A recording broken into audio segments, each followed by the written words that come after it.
Hey, Fedora Gal here. We're doing one of my favorite things today and tackling modding a PC game. We're gonna hop into Oxygen Not Included and talk about some of the non-immersion breaking mods that I use in my game. I'm gonna show you how to install them, where to find them, and talk a bit about each mod that I use. Before we get started, I just wanted to remind you that I stream on Twitch every day except for Monday and Friday to an amazing group of Fedora warriors. You can also find me on Instagram, Twitter, and Facebook for updates and daily shenanigans. Now let's get started. There are a few places that you can find mods for Oxygen Not Included. You can look on the Nexus or you can find them directly in the Steam Workshop. By far the location with the most mods is on the Steam Workshop and also the safest and easiest to install. So that's going to be my recommendation for where to find them. To get to that section, you just go into your games library in Steam and you find Oxygen Not Included. You're going to want to go over to the right hand side and click on the Workshop icon. That will take us into the workshop for Oxygen Not Included and show us the list of available mods. Most subscribed is usually the one that I choose the most often because this tells you what people are keeping on their games. We're going to just discuss a few of them, but as you can see, there are 652 mods in the Oxygen Not Included category. The first one you're going to want to go get is the mod manager. And in order to find that, you are going to need to search by relevance just so that it pops up. The one I use is actually this mod manager by ONI. The reason you would want this mod is it actually updates the mods in game for you. When you find a mod that you like, it's as easy as selecting that mod and clicking on the subscribe button in order to download and add it into your game. After you've subscribed to your mods, you're just going to go back to your game directory and you're going to hit the play button. Once your game has loaded, now this step is important. In order to utilize your mods, you actually have to go and click on the mod button inside the game itself. And then you're going to want to click on Enable All. This way it puts a check beside all your mods and it adds them to the game. You can also access the Steam Workshop right from within the game itself. We're going to hit Close. It's going to tell you that in order to activate these mods, you're going to have to restart your game. So just click the restart button. So here we go. This is that mods manager that we installed. It's double checking to make sure that the mods are all up to date and that there's nothing required to be updated.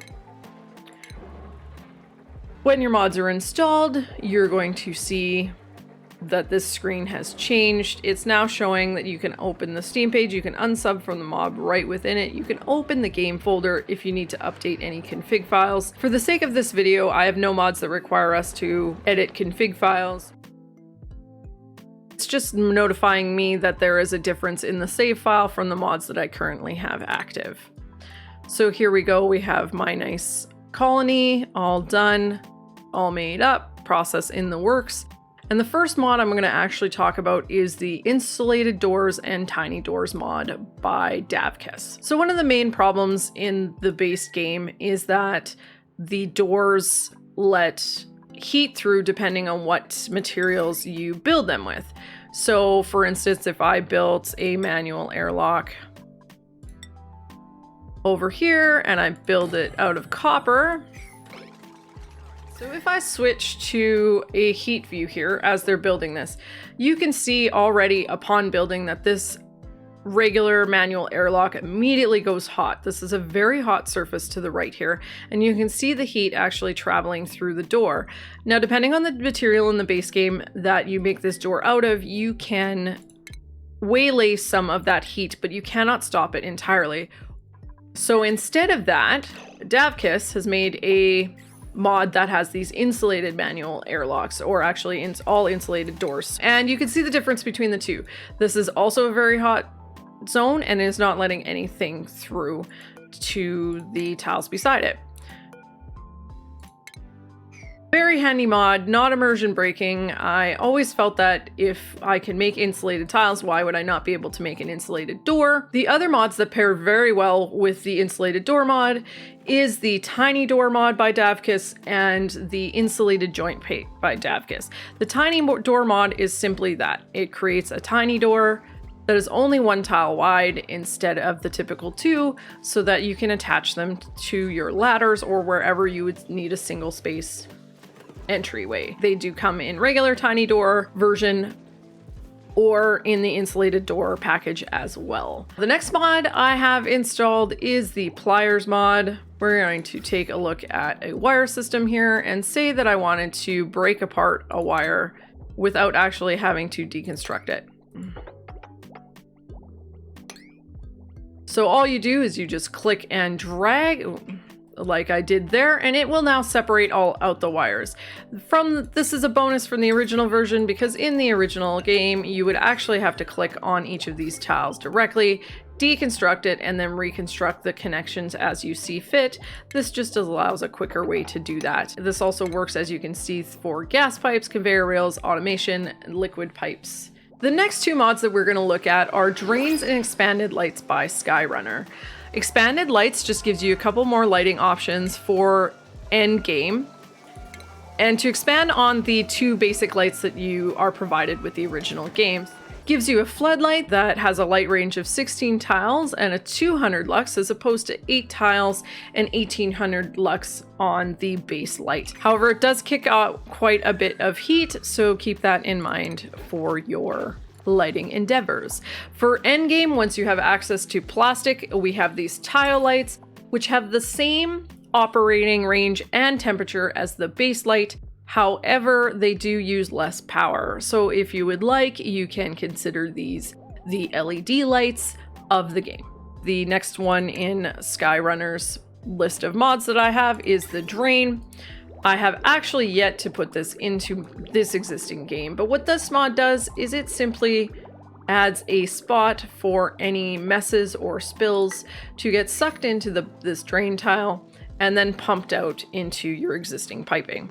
So for instance, if you used a water cooling system and you wanted these batteries over here to have water flowing down them and have water cycled out as a cooling, you could do so with this drain tile. There you go, sucked into the pipe and pumped back into your water supply.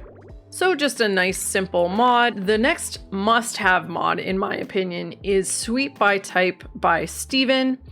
This is an absolute great mod. One of the problems with the regular sweeping or move debris to storage option is that if you sweep an area, you can't pick and choose what you want to sweep up. Well, Steven has changed that and allowed us to specify that we could sweep all in an area, or we could pick up specific things. For instance, I could say that I only wanted to pick up coal in my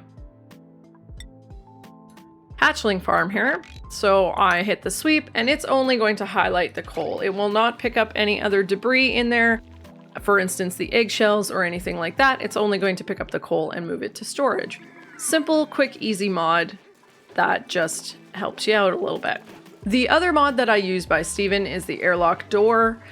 This is a personal preference, really. There are many different ways to do an airlock. You can do the basic water lock. I really like this door.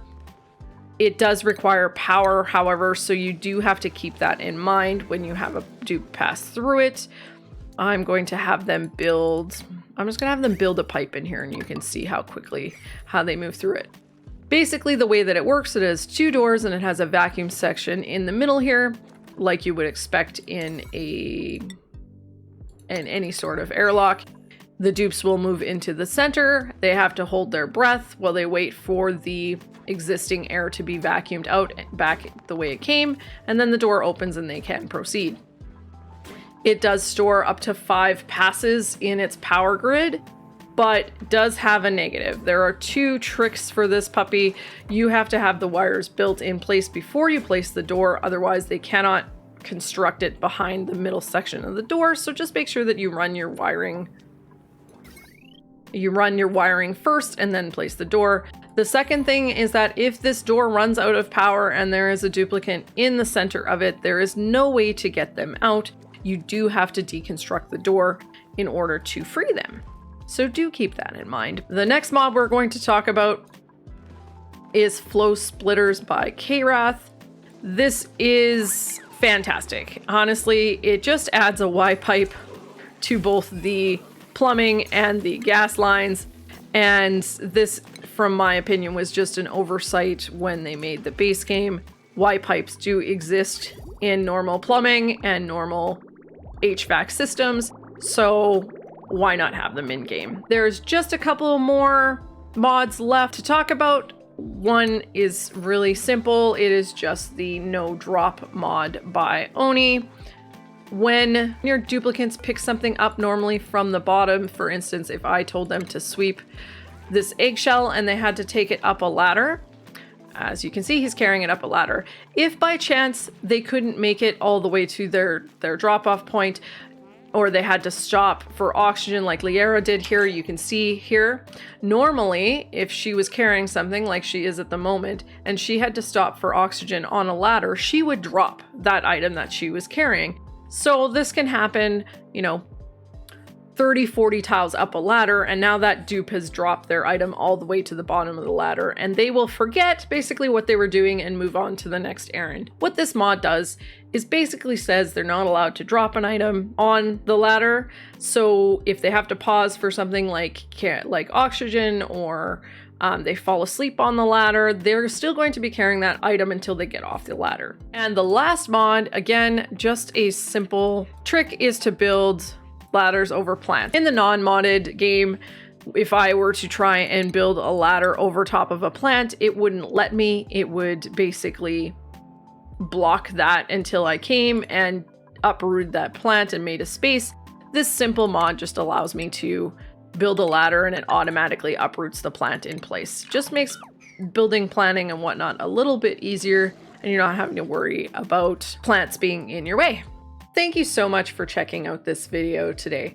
If you like this content, make sure you hit that like and subscribe button and leave me a comment below on what you like best and maybe which video game you'd like me to mod next. I release videos every Wednesday right here on this channel. Don't forget to come and check me out on stream. You can chat with me live and hang out while I play some video games. I hope to see you there.